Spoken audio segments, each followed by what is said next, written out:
Hey guys, welcome back to The Art of Compassing. It's part 2, and this time we're going to get scienced about human brain development. Let's go. Let me start today with a question. Do you know which mammal is born with the least developed brain? Do you think it's the confusing platypus? Or maybe the slow sloth? Well, you might be surprised to learn that the mammal born with the least developed brain is us humans. So how much of our brain is developed when we're born? Would you say it's maybe 30%? Nope. How about 20%? Wrong again. The answer is 10%. 10%. Our brains are only 10% of the way developed when we come into this world.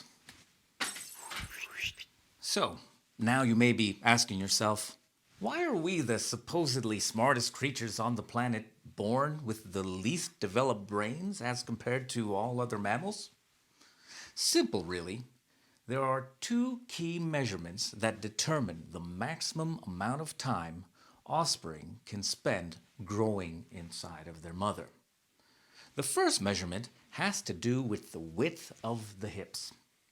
You see, our four-legged friends, because they walk on all fours, have a different placement of the hips. The hips are wider apart. Thus, the birth canal can be larger. This means there is more room for the offspring to exit out of, allowing the offspring to grow larger and develop longer. Now, us hairless apes, we walk upright. Our hip placement is narrower, making the birth canal smaller. The second key measurement is the size of the largest part of the offspring's body. In the case of humans, the largest body part is the head.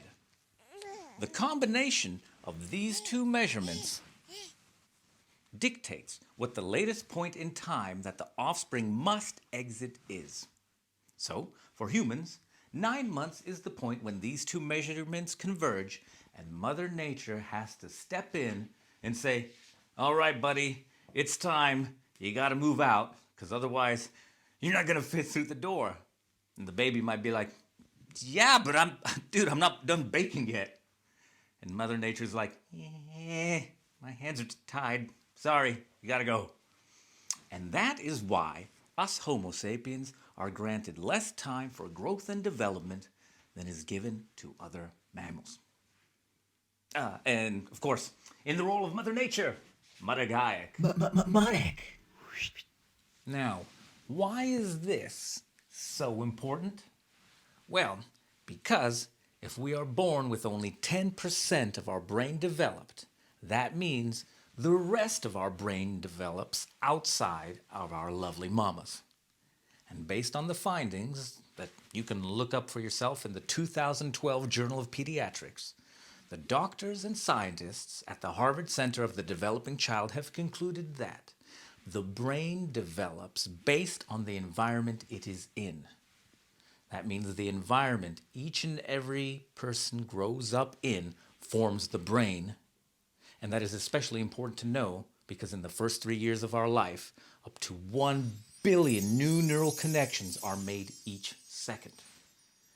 And another super duper key finding by the Harvard Journal of Pediatrics is this. Let me see if I can do this all in one breath.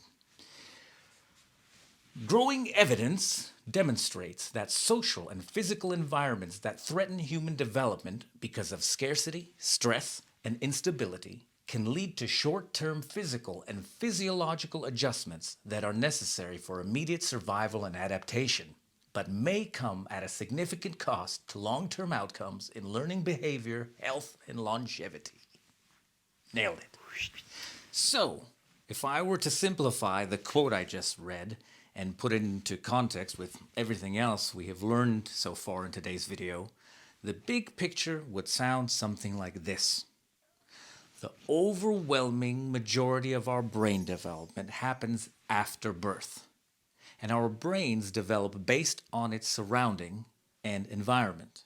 And if those surroundings and environment are not ideal, Mother Nature creates adaptations in our brains as protection from those less than ideal states. Those adaptations then often lead to problems with mental health, physical health, and the ability to learn in later years. Got it? Well, if not, don't worry. You will understand the importance of this in video number 4. But now, let's go to the last point of today's video. So, the final point about brain development for this video is an important one and deals with brain development itself. So, just briefly, the brain is made of cells called neurons. Ladies and gentlemen, welcome to the stage. Marek, hi. Marek. Neurons are information messengers. These neurons connect to one another, creating different brain circuits. The more these connections are stimulated, the more the neurons connect together. That's why the more you practice something, the better you get at it. Now, especially during those first few years of life, actions and states which are regularly stimulated end up developing strong neural circuits. Those actions and states which are not properly stimulated develop either weak or no circuits at all. Now, how do we know that what isn't repeatedly stimulated doesn't develop? Well, scientists prepared something that we could consider to be something like a 4-star mouse hotel, which had everything any mouse could hope for. Lots of food and cheese and water and no cats. And inside, they placed a mama mouse. And they also took her freshly born baby mice and put them inside this 4-star hotel. Except it was kind of more like a 3-star hotel because there was one key thing missing. And that key thing was light. Because once the scientists closed the lid, for the next few weeks, the mice grew up in total darkness. After some time, once the baby mice had grown, do you know what the now grown baby mice saw once the lid was lifted? Wait. Let's do that one more time with the drum roll. Do you know what the now grown baby mice saw once the lid was lifted? Nothing. Absolutely nothing.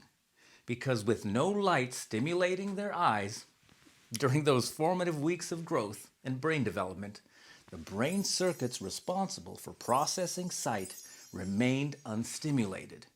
No stimulation of the brain circuits while their brains were in development resulted in the mice growing up having no sight, being completely blind. You may be saying to yourself, hey, Dan, what do mice have to do with compassion? Don't worry. We'll start putting these key points together at the end of the next video, video number 3. And now, let's do a recap of everything we've learned today. All right, guys, I know we went through a lot of information today, but for now, just remember the key facts from today's video. Number 1, when humans are born, we're born with only 10% of our brains developed. Number 2, the brain develops based on its environment. Number 3, when the environment is not ideal, the brain creates short-term adaptations which often lead to mental and physical health issues in the long term. And number 4, the brain circuits stimulated through repeated actions or states create strong neural connections. The brain circuits which are not stimulated enough or not stimulated at all lead to low-functioning neural circuits or completely non-functioning circuits. Got that? All right. Thank you for your time. Thank you for your attention. And we'll see you next time. Bye.